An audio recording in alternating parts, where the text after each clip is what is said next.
हमनी के बड़ा वायरल भइल बाटे गीत पिछला कुछ महीना से गारी हमनी के गईले बनी जा जोन बियाह वाला गारी के नाम से बड़ा फेमस भइल बाटे। ओकर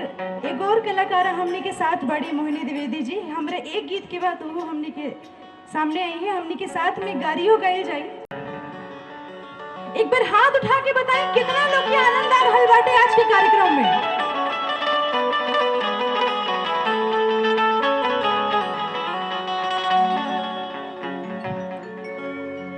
अरे पटना से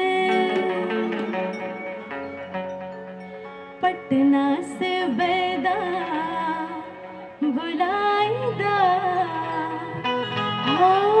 नजरा गईने गुया हो नजरा गईने गुया नजरा गईने गुया नजरा गईने गुया पटना से बैठा बुलाएगा हो नजरा गईने गुया पटना से बैठा बुलाएगा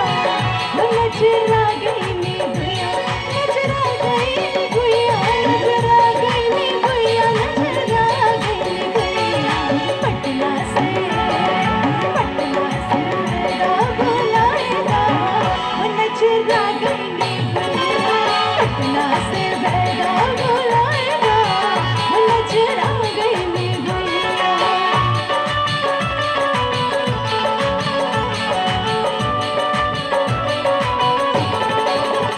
जैसे नगी से सफेद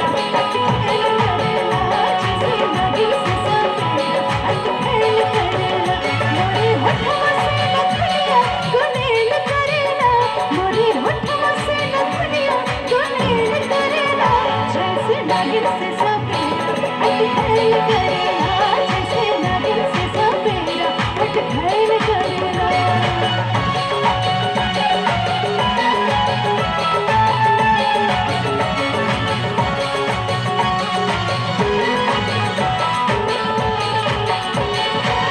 छुटकी ननदिया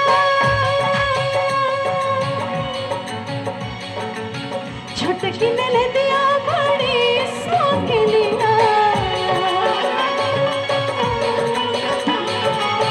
छुटकी ननदिया बड़ी शौकीनिया बड़ी शौकीनिया बड़ी शौकीनिया छुटकी ननदिया बड़ी शौकीनिया छुटकी ननदिया बड़ी शौकीनिया ननदों की गाना कराएगा हो नजरा गईने गुया ननदों की गाना कराएगा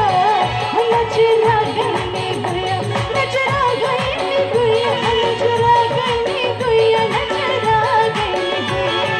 पटना से बैठा बुलाएगा हो नजरा गईने गुया पटना से